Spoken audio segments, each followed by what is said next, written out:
দেখো, তোমার শেষ ইচ্ছা পূরণ করার জন্য আমার বাসায় নিয়ে আসছি। স্যার, সোহাগকে ফাঁসি দিবেন না। ও এই মার্ডার করে নাই। ওর তো একটা মশা মারারও সাহস নাই। তুমি কে? স্যার, ওরে আমি অনেক ভালোবাসি। ওর ফাঁসি হয়ে গেলে আমি বাঁচবো না। ওর পরিবর্তে আমাকে ফাঁসি দিয়ে দেন। দেখো, আবেগ দিয়ে কোর্ট চলে না। অপরাধী নিজের মুখে অপরাধ স্বীকার করছে, ওর ফাঁসি হবেই, এটাই আইন। এখানে আর কিছু করার নেই। পায়েল, পায়েল, একটু এদিকে আসো। কি ব্যাপার? একটা জেলের কয়েদিকে আমার বাসায় নিয়ে আসছো কেন? 3 দিন পর এই ছেলের ফাঁসি। ওকে জিজ্ঞাসা করা হয়েছে ওর শেষ ইচ্ছা কি। ও বলল তোমার হাতের দুটো ভাত খাবে, তুমি ওর শেষ ইচ্ছাটা পূরণ করে দাও। কি বলো? এত অল্প বয়সে একটা ছেলের ফাঁসি হয়ে যাবে? বাবা তুমি কি করছো? মা, আমি একটা মার্ডার করছি। বাবা তুমি কি বললে? মা, তোমার জন্য আমি খাবার নিয়ে আসতেছি।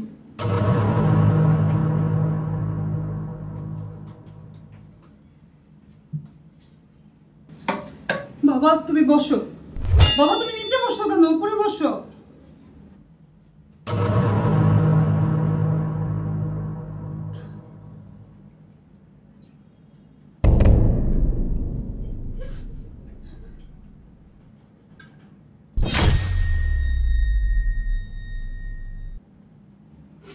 কি ব্যাপার, তুমি কাঁদতেছো কেন?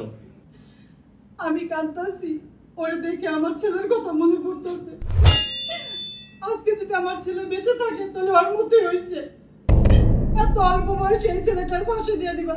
তুমি কি ছেলেটাকে বাঁচাতে পারো না?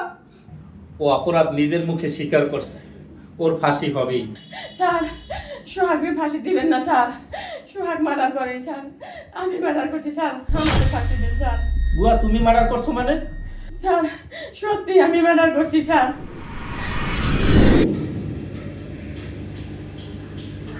এই তুমি কই? এদিকে আসো, 500 টাকা দাও। এদিকে আসো। তুই প্রতিদিন ছাইপাস খাইয়া নেশা করে আসো, আইয়ে টাকা টাকা করো। আমি মানুষের বাসায় কাজ করি, কাজ করে কয় টাকা পাই? যাও তুমি কামাই করে তারপর খাও। তুই কোথা থেকে দিবি এটা আমি জানি না, আমি এখনই 500 টাকা চাই। আমার কাছে কোনো টাকা নাই, আমি 1 টাকাও দিতে পারবো না। যাও কামাই করে খাও। তুই টাকা না দিলে আজকে তোরে মারে ফেলাম। বাবা তুমি প্রতিদিন নেশা করার জন্য মার্গে হাত তোলো। আজকে যদি তুমি মার্গে হাত দিও তাহলে কিন্তু খারাপ হয়ে যাবে। এই তুই এত বড় সাহস, তুই আমার মারিয়ে গেলাম।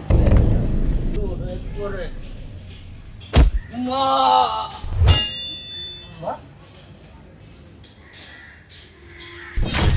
মা তুমি এটা কি করলে? বাবা তো মারা গেছে। মা বাসটা আমার হাতে দাও। বাবা তো মার্ডার হয়ে গেছে, এখনই পুলিশ আসবে। তুমি কোনো কথা বলবো না, যা কথা বলার আমি বলুন। এই, এখানে যে মার্ডারটা হয়েছে, এই মার্ডারটা কে করছে? স্যার মার্ডারটা আমি করছি। না স্যার, ও মার্ডার করে নাই, মার্ডার আমি করছি। আমার নিয়ে যান স্যার। স্যার উনি আমার মা, আমাকে বাঁচানোর জন্য মিথ্যা কথা বলতেছে। এই বাসটা দিয়ে বাড়ি দিয়ে এই মার্ডারটা আমি করছি স্যার। এই বাসে আমার হাতে ছাপ আছে, আপনি আমাকে অ্যারেস্ট করেন। You are under arrest.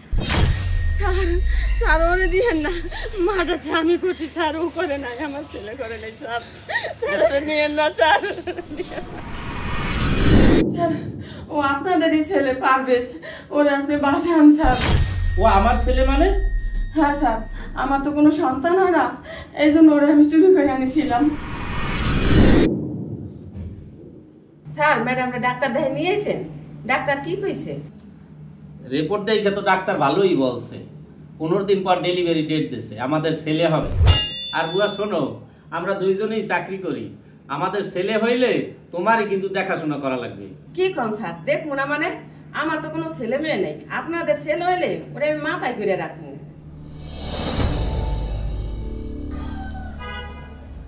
Madam আমার কাজ শেষ হয়েছে, আমি এখন বাসায় যাই। আচ্ছা ঠিক আছে, বিকেলে তাড়াতাড়ি এসো। ঠিক আছে।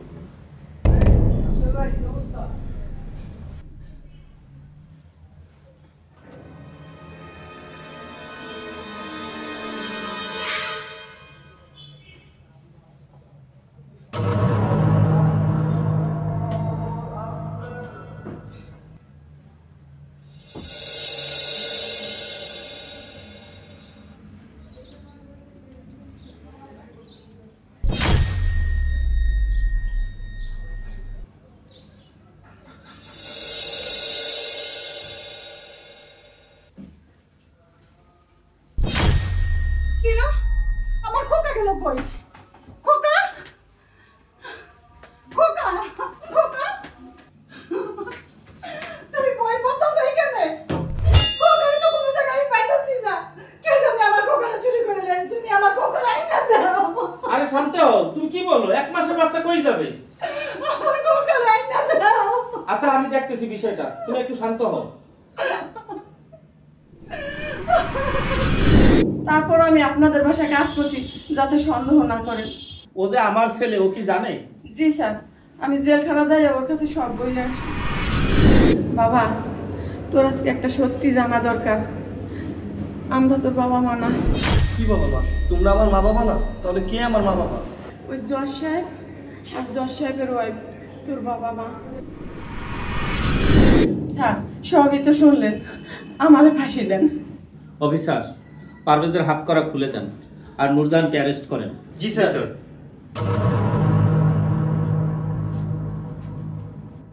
তার মানে ও আমাদের ছেলে। আল্লাহ তোমার কাছে লাখ লাখ শুকরিয়া, তুমি আমার ছেলের মিলাই দিচ্ছ।